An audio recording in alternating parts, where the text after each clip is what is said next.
Muy bien, me escucharon ustedes al inicio del programa referirme al tema del Pleno del Congreso y la aprobación del proyecto de ley que reconoce los derechos del concebido.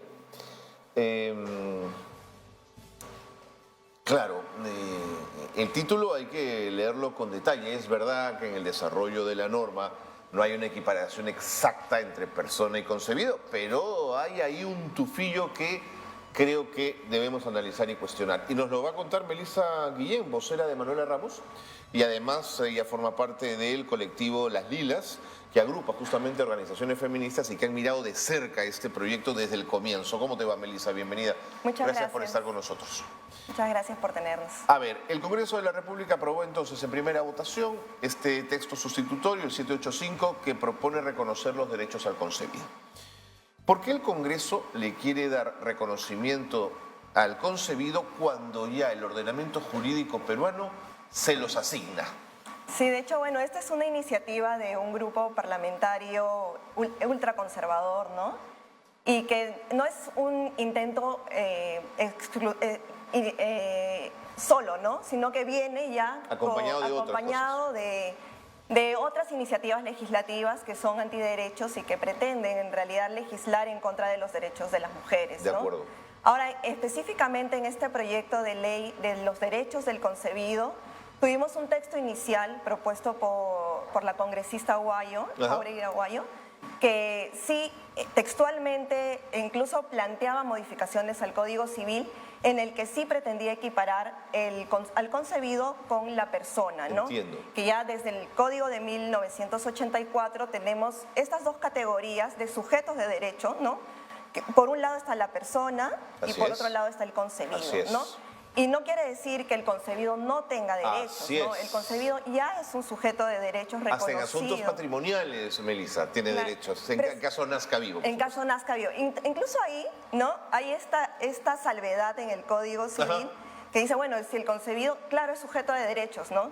Pero sus derechos patrimoniales una vez que sea persona, una vez que nazca. Exactamente, ¿no? hay evidencia jurídica de esa distinción. Y hay distinción, claro. Sí. Entonces, pretender equiparar al concebido, al sujeto de derechos que todavía no es persona con la persona, tiene muchas implicancias, ¿no?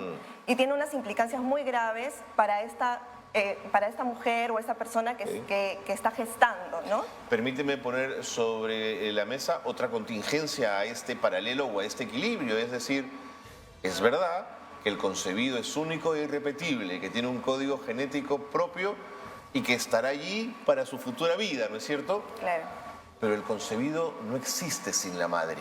Claro. O sea, es la madre la que le da la posibilidad de ser, por lo tanto, no pueden ser lo mismo, Melissa. Claro, el concebido depende, ¿no? De la madre, casi toda su trayectoria, ¿no? Ya hasta los últimos meses que ya puede de repente por una cesárea ya poder sobrevivir por él mismo, ¿no?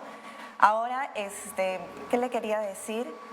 Que, claro, el concebido tiene estos derechos reconocidos y no solamente, como te comentaba, en el Código Civil, ¿no? Sino que también la Ley General de Salud, el Código de Niños y Adolescentes ha ido reconociendo el concebido si tiene ciertos derechos, ¿no? Pero no se puede pretender, incluso de una lectura ya completa, ¿no? De la norma, de la Constitución, de las leyes y del derecho internacional, que no se puede pretender que este reconocimiento de los derechos vaya a afectar los derechos de la madre. Totalmente. Que ya es un sujeto de derecho, una persona que tiene, como tú dices, el concebido tiene su identidad biológica, genética, ¿no? Pero ya una persona que nace no solamente tiene esta identidad biológica, genética, ¿no? Ya tiene otro tipo de identidad que corresponde al desarrollo de la personalidad. Por eso es que no son lo mismo, porque si los equiparamos, convertimos a las mujeres en máquinas reproductoras, en una suerte de incubadoras, no en sujetas de derecho plenas. Claro, entonces lo que se dice es que el concebido es un sujeto de derechos sui generis, ¿no? Así es. Ahora, bueno, el problema grande fue, claro, con esta propuesta de proyecto de ley, ¿no? Que de hecho nos alertó demasiado porque al pretender equiparar los derechos del concebido con los de la madre, ponía en riesgo ya legislación que también data de mucho tiempo sobre el aborto terapéutico, ¿no? Que es tan necesario cuando un embarazo está conllevando a la mujer a un grave riesgo en su vida, en su salud física o mental, ¿no? Este aborto terapéutico, de hecho, existe hace casi 100 años. O sea, ¿tú crees que buscaban acabar con el aborto terapéutico, dañar la posibilidad? Sí, claro. De hecho, ahora está en riesgo, ¿no? Porque este título de derechos del concebido, de hecho, se presta a interpretaciones y los médicos, personal de salud, de repente no tiene tan clara esta distinción entre lo que es persona, que es concebido. Bueno, el concebido sujeto de derechos sí alerta, ¿no? Entonces, ante un caso que tienen que atender de una mujer que llega con una necesidad de tener este aborto terapéutico porque su vida, su salud está en grave riesgo. Así es. Entonces los médicos pueden tener estas ciertos reparos de no, y el concebido y sus derechos, ¿no? Porque en el caso que planteas, perdona Melissa, luego terminamos de darle vueltas a la idea, pero en el caso del aborto terapéutico hay dos derechos en pugna, ¿no es cierto? El derecho a la vida del concebido, pero el derecho a la vida de la madre. Entonces ahí, en ese conflicto, ¿no es cierto?, está bien que el concebido tenga derechos, pero en el caso del aborto terapéutico los derechos se los dan a la madre, los privilegia, digamos, ¿no es cierto? Claro, sí, así es, y así ha sido regulado, bueno, está despenalizado en el Código Penal, y luego como no se aplicaba o se aplicaba de manera dispar, ¿no? No había reglamento durante décadas. Sí, no había reglamento, entonces tuvieron que haber llevado 2 casos a instancias internacionales, ¿no? Sí, bueno, fue en realidad en la ONU. Ok. Sí, fueron 2 comités de la ONU que sancionaron al Estado peruano. Y bueno, además de las otras sanciones, que eran reparaciones y demás, establecieron que era necesario que haya una estandarización del protocolo, ¿no? Del procedimiento, y que sea aplicado en todos los hospitales, en todos las clínicas, los hospitales, ¿no? Parafraseo mi pregunta. Si este proyecto de ley hubiese reconocido al concebido como persona, ¿el aborto terapéutico se cae? ¿La posibilidad del aborto terapéutico desaparece? Claro, porque ahí ya no son 2 tipos de sujetos de derechos distintos, ¿no? De repente no se cae así, porque jurídicamente sí se puede sustentar. Que no, o sea, que cuando hay ponderación, o sea, hay dos derechos, como tú mencionaste, ¿no?, que están en pugna, y hay que tiene que haber una ponderación de derechos, y tiene que ser leído íntegramente, ¿no? Cuáles son los derechos que están en juego y cómo es que se puede interpretar. Pero sí era un riesgo mucho más grande de que el aborto terapéutico se caiga, ¿no? Con una interpretación, y luego, de todas maneras, siempre atendiendo al derecho sí se podría haber salvado, ¿no? Pero muy difícil de que se aplique, y sí un riesgo muy grande de que se caiga, ¿no? En tal caso, la fórmula aprobada en este proyecto de ley que reconoce los derechos del concebido, ¿qué te preocupa, Melissa? ¿Qué les debe preocupar a los colectivos y a los grupos feministas y en general a todas las mujeres, ¿no es cierto? ¿Cuál sería la gran preocupación? ¿La duda que genere en el operador de salud? Así es, la duda que genera en el operador de salud. Y el que, claro, es la duda, el temor, ¿no?, de que están afectando derechos del concebido, y de que desde ya, como te mencionaba, ya hay un recorrido de que existe el protocolo de aborto terapéutico.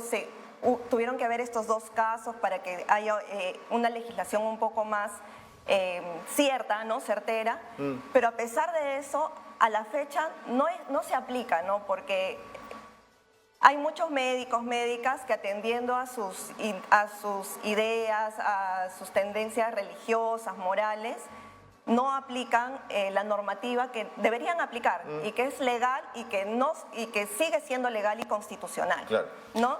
Sobre el tema de los derechos patrimoniales me he quedado pensando, Melissa, claro, el Código Civil los condiciona a que nazca vivo, pero si el concebido es persona como se pensaba, ¿qué pasaba ahí con los derechos patrimoniales? Se complicaba todo de una manera increíble. Se complicaba todo, claro, se complicaba todo. Yo creo que también han tenido en consideración diversas cosas para tener este nuevo texto sustitutorio, ¿no? Porque en realidad afectaba demasiados derechos, iba a ser un cambio muy radical en distintas normativas, ¿no? No solo de derechos personales, sino patrimoniales. Melissa, una pregunta subyacente. Si ya los derechos del concebido estaban ampliamente reconocidos en la jurisprudencia y en la ley nacional, pero también en las normas internacionales, ¿por qué era necesario esta norma? Mi hipótesis es de sectores conservadores y de sectores ultramontanos atacar la posibilidad que el aborto como tal progrese en la legislación peruana. Esa es mi hipótesis. Sí. ¿Coincides con ella o dirías que estoy exagerando? No, sí, claro, coincido totalmente. Es un ataque a los derechos reproductivos de las mujeres, a las autonomías, ¿no? Y un tema así crucial es el acceso al aborto, Así ¿no? es. De hecho, Creo que es la gran disputa, ¿no? Sí, claro, y tuvimos un proyecto de ley de la congresista Ruth Luque para despenalizar el aborto por violación, que no tuvo, pues, ¿no? En este Congreso no tuvo mayor acogida, ¿no? Pero sí, hay diversas recomendaciones de instancias internacionales de derechos humanos, que incluso del Comité de Derechos del Niño, ¿no? Que se dice que es mucha protección al niño, ¿no? Que no puede desarrollarse, que todavía está muy indefenso. Pero incluso el Comité de los Derechos del Niño se señala, al menos en las causales de violación, ¿no? De salud, de vida, de incesto, ¿no? Al menos en estas causales se debe permitir. El propio Comité de ¿no? los Derechos del Niño, en el caso de violación, reconoce. Claro. Entonces Qué acá... loco nuestro Congreso, claro. ¿no? Qué bárbaro. Sí. Sí, no solamente del Congreso, ¿no? De hecho hay intentos por distintos frentes de poder traerse abajo el aborto terapéutico. Y ha habido una sentencia... El terapéutico, imagínate, el que protege a la madre en esos casos, ¿no? Recién este año la Corte Suprema de Justicia ha señalado que, o sea, ha reconfirmado que es constitucional, es legal, se debería seguir aplicando. Y ahora también es súper importante que, bueno, existe la norma, pero ¿qué es lo que falta, no? Una política pública que también haga que el personal de salud conozca y se apropie de la normativa. Tiene mucho miedo de aplicar el personal de salud, ¿no? Sí, claro, y a veces es por desconocimiento, no están capacitados, o sea, no hay una política clara de que se tiene que respetar esta normativa.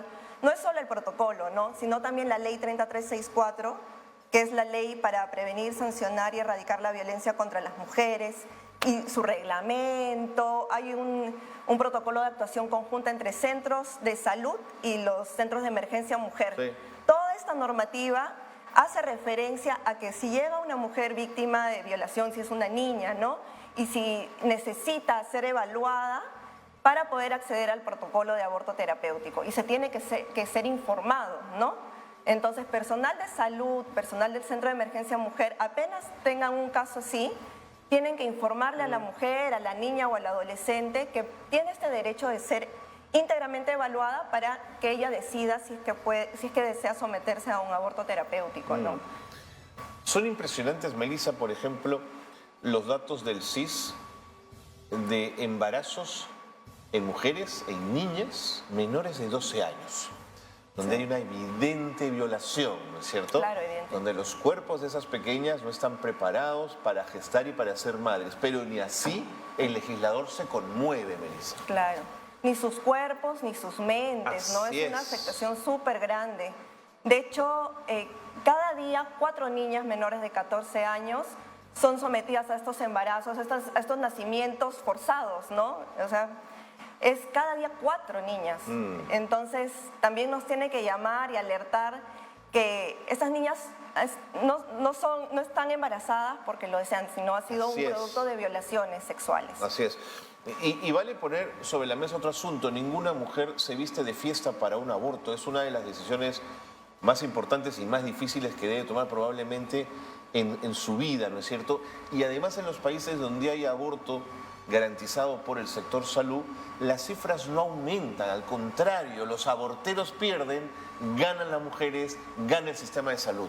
Claro, y donde no, los abortos clandestinos. Así es. Y el riesgo para la vida. Yo le llamo aborteros, pero es aborto, ¿no? Los abortos clandestinos, gente inescrupulosa. Sí, claro, porque, claro, sin seguridad, ¿no? Sin seguridad, en condiciones espantosas. Sí, y muy penoso, porque además es incrementarle esta carga, ¿no? A la mujer que decide abortar, ¿no? Eso no es solamente ya una decisión personal de sí lo hago y sus motivaciones, sino toda esta crítica social, esta criminalización, la estigmatización, por supuesto. Entonces, claro, es súper gravoso para los derechos de las mujeres, ¿no? Hablando de políticas públicas y de judicatura comparada, ¿El Perú es uno de los países más atrasados de la región en los temas de interrupción del embarazo? Somos uno de los más atrasados, sí. De hecho, en otros países como en Colombia, en Argentina, ¿no? Incluso en México, han habido ciertos avances sobre...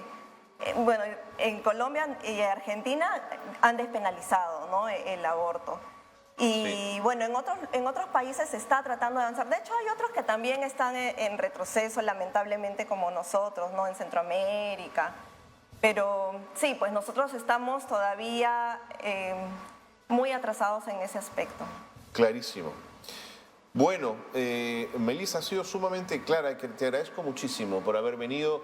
Agradezco el trabajo de Manuela Ramos, permanente en estos temas, en general de las organizaciones feministas y las lilas, por supuesto, este movimiento al que le vamos a prestar más atención, sabiendo además que estás ahí. ¿Querías añadir algo más? Sí, bueno, que dos cosas, que en las lilas está también la Coordinadora Nacional de Derechos Humanos, Bacán. Amnistía Internacional, importantísimo, Demus, Promsex, Flora Tristán y Manuela Ramos. Buenísimo. Y otra cosa que también me gustaría agregar rapidito es que el aborto terapéutico sigue siendo constitucional y legal. Así es, ilegal, hace muchos años. Sí. Gracias, Melissa, por haber estado con nosotros. Muchas gracias.